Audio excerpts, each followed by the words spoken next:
Hello, everybody. Jesse Lucas here of Embodied Movement Training. And I'm here for another episode of Conscious Body Conversations. And today I have certified massage therapist and clear beliefs coach, Sharon Okun.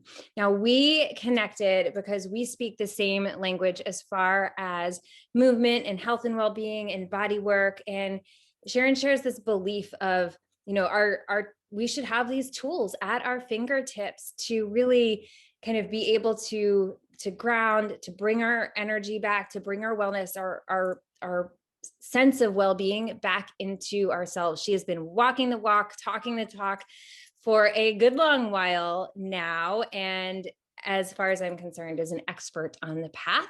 Sharon, I'm so excited for you to share some of your tools and your perspective of playfulness and even like joy in the process of empowering health. So I'm not going to take up any more time. I'm going to turn it right over to you. Take it away. Hi, Jesse. It's so great to be here with your guests. So my whole attitude is things are very serious, and we spend a lot of time in our heads, especially now in the middle of this pandemic. Thousands of swirling thoughts in our head.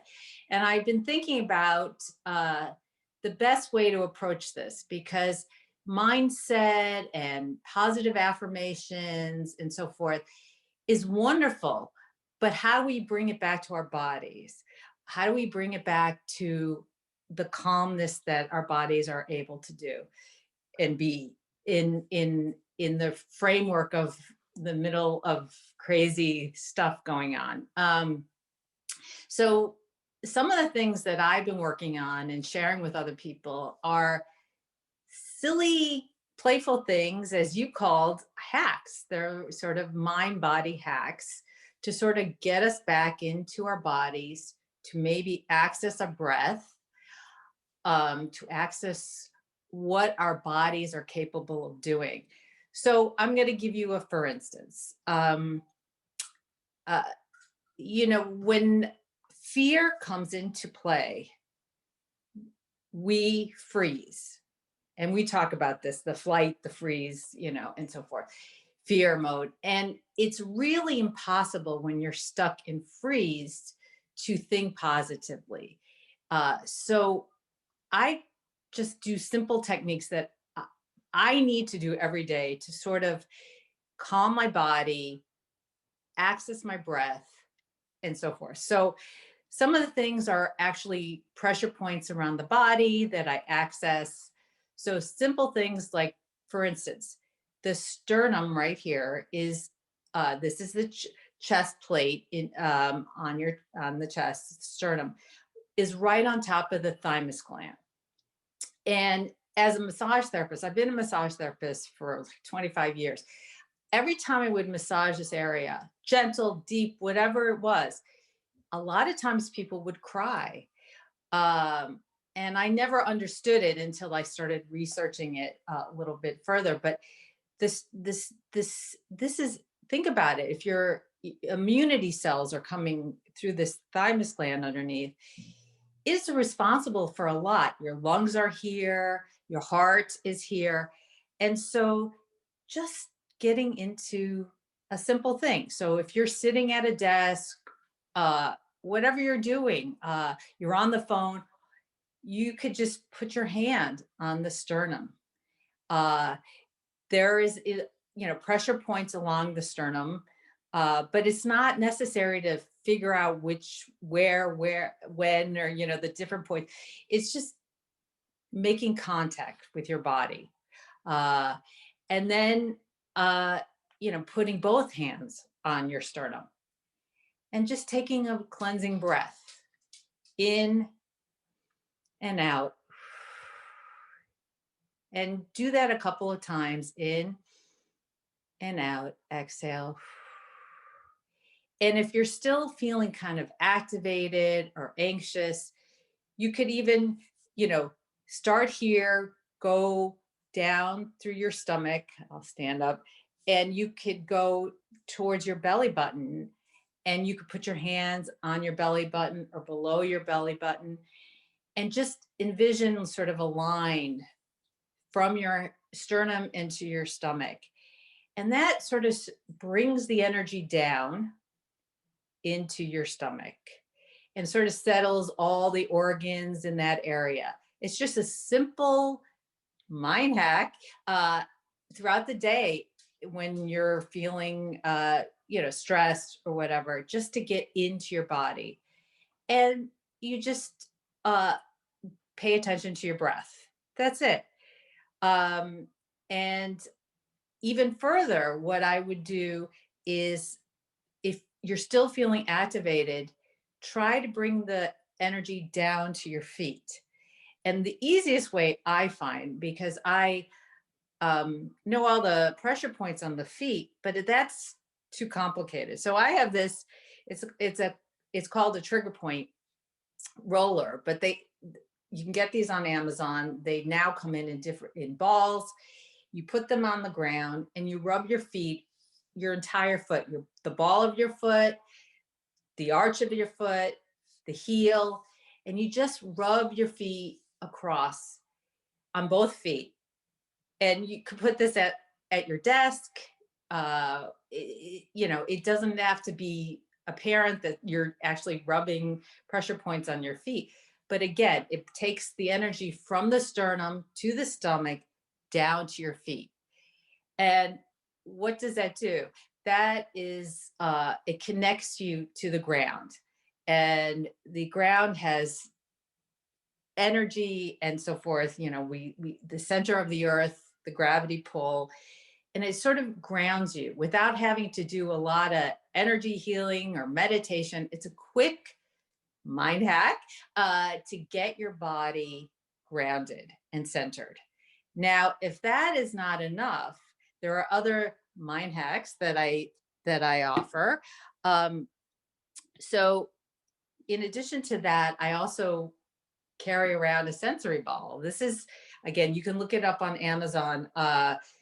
It is used for kids that are sort of agitated and activated, but anybody could use these. And the little nubs on here, it's like putting a rubber band around your wrist and sort of springing it so that it reminds you sort of to get back into your body, into your breath, all that swirling energy down into your body, because that is how you're going to heal. If you can bring the energy down out of your head and into your body, you could hold it. And then what it does is it reminds you to breathe. So I hold this throughout the day. And then all of a sudden I'm like, okay, I have to breathe. Sometimes I'm holding my breath.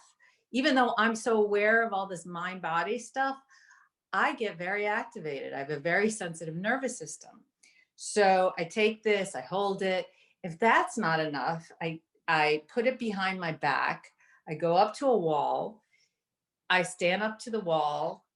I envision my spine like a spring, moving up, my skull and head like a balloon, going up with the breath. So I inhale. And then with the exhale, I envision the balloon very slowly going down and the spine like a spring going back down. And I do this a couple of times. And I also pay attention to my feet on the ground. And that sort of settles and centers me and calms me. This stuff is, it's not easy for anybody. We're all sort of swirling with so many things going on in the world. I think we're all the same. I also use another type of sensory ball. Say I'm activated and I get really stressed. This is another type of sensory ball. It's a squeezy ball. You can look up on Amazon or any other place, squeezy ball. And it brings me out of my head into my hands, into my body. And it reminds me, okay, breathe. And if I'm really agitated, I squeeze it really hard. I don't live on top of a mountain. I'm a healer, but I live like everybody else. I have the stressors everybody else experiences. So I have to have these reminders all throughout the day. Um, I even recently, there's some fun things that I have here because we have to act as though we're like kids. It's okay to play. I mean, you don't have to share any of this play with your friends or your loved ones because they might think it's a little off or woo woo, but these things help. I got a teddy bear and I just, like I rub the teddy bear's belly, and it just sort of calms me down. And I'll be honest with you, I'm 55 and I have a teddy bear. So, it doesn't matter. It doesn't matter how old you are. Getting back to play is and creativity, all these little mind hacks that I use really help me get into my body, but they also help me think more clearly. And when you can think more clearly, then the creativity comes around and the passions start to come around and you sort of feel calmer in your body. Um, and another thing that is important, uh, as a coach, and I talk a lot about setting healthy boundaries with people. Uh, and it's not so easy to do. Uh, uh, I didn't come from an era where that was a thing. I had to move into that direction. So I again need another mind hack or tool. So I this is a Nerf sword, and it's very, it's soft. It's not hurt. Nobody's gonna get hurt. I just sort of hold it, and I stand on a chair, whatever I can do to make sure that I feel uh, that I can set healthy boundaries and I feel grounded. I sort of, twirl it through the air and I go around the room. And as some of your guests, maybe, energy healers and so forth, there's things called smudging and there's all sorts of things that you can do.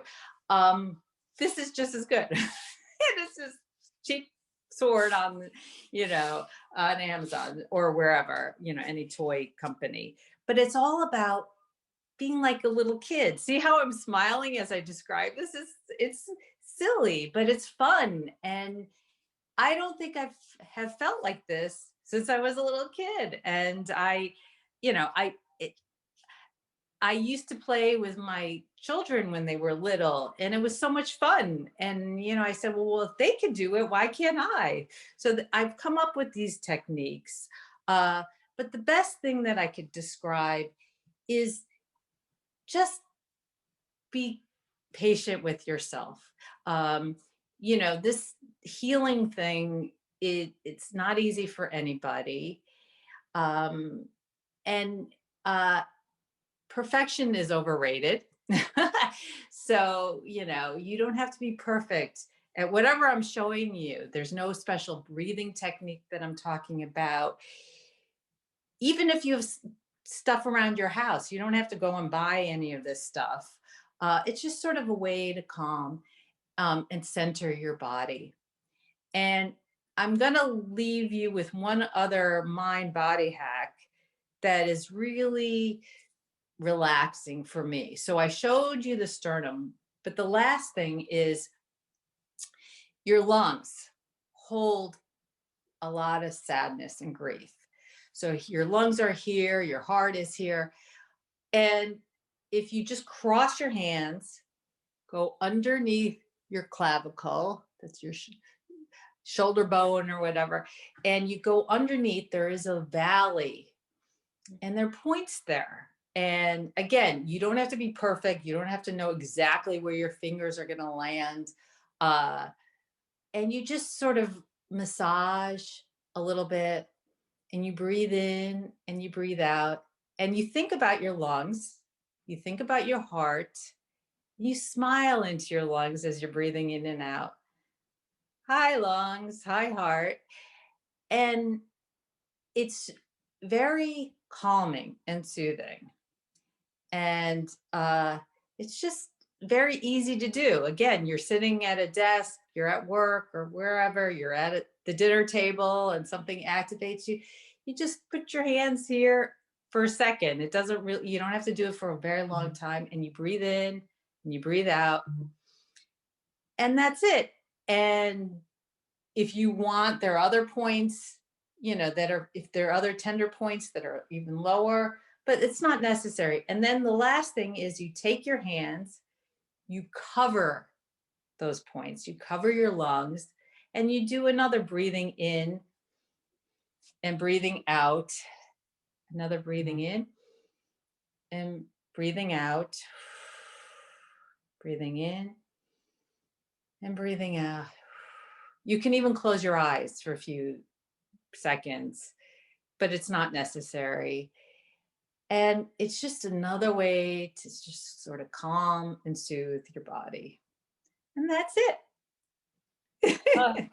I just want to like sink back here and like, oh, I'm working remotely today, remotely meaning from the living room instead of my home office, because my home office is at Sharon. Those were such incredible tools. I have a few things I want to pull on. I'm looking though. Hold on. Wait, it's right here.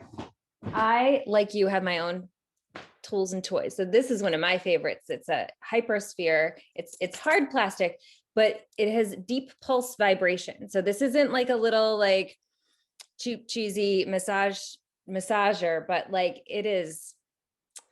So breaking up scar tissue, tension. I loved what you said. Use the word activated a lot. And a lot of us think about activated as in when our nervous system gets hijacked. You said these mind hacks. So we get hijacked and we get into that fight, flight, freeze mode. And these, we call that activated. What I kind of interpreted, connecting the dots, all of these tools that you just, and tools and toys that you just provided. And as we know, there are many more, and they can be playful. There are very specific techniques, and there are things just to kind of like, bring you back. I do a lot, just like patting, just that physical contact, but that bring you back. And you not only kind of gain yourself back from being hijacked over into this, nervous system state that is depleting, but you actually activate on purpose the calmness, the soothing, the joy, the happiness. I'm going to borrow a lot of these. I feel like I'm going to need to rewatch this one. My year for 2021 is fun. And one of the reasons it's fun is I realize I have spent a whole lot of the last 2 decades hijacked, activated in that depleted nervous system. I have my own story around that. And I decided it's time to hack my way back, and realizing, joy, vitality, all of those things, that's really where I want to live. So I love that you just gave us some very simple and accessible ways at any given moment, with or without any equipment. The equipment can be not sophisticated, and not only come back from being hijacked, but activate the parts of us that are really nourishing and fulfilling. So I love that. I think it's, this kind of modern language we've put around some very ancient techniques is, to me, that is super fun. So I feel like I could go on and on all day about this, but we might have to do a part 2 for that. So in order for me to not go on and on, any parting words, parting thoughts, something you would like the audience to come away with? And then please let us know where we can find you online, because I know you have such a depth to the world that you serve, the way that you serve, the practices that you bring. So where can we find you? So first of all, I really, really enjoy this. The more I can play, the better I could be less activated. And I am available a couple different places. I actually have a group on Facebook called Self Healing Lab. You can look me up, or my Facebook name, Sharon Okun, my wall. I also have a website called Self Healing Lab. It has all my contact information, my bio, and so forth. And I'd love to chat. And I'd love to do a part two, Jesse. So anytime. Awesome. Awesome. We will do that. Sharon, thank you so much. I know you have brought some joy to my day, and there will be a ripple effect there. For you guys watching and listening, I hope it brought you some comfort and joy as well. This work, this is my passion. This is my deep belief that we should all truly be masters of our own self and our own health, and that there are such accessible, easy ways to do that. I teach that through the world of movement, learning your kinesthetic intelligence, learning how to move your bodies in ways that are energizing, nourishing, and not depleting. And I also teach wellness professionals in non-movement fields how to bring that embodied element into your work. So if you want to learn about that, it's embodiedmovementtraining.com. Or if you're seeing this on social media, hop into my inbox and say hello. I would love to hear from you. Sharon, thank you. Everybody, thank you for watching, and tune in for the next episode. Have a great day, everyone. Bye.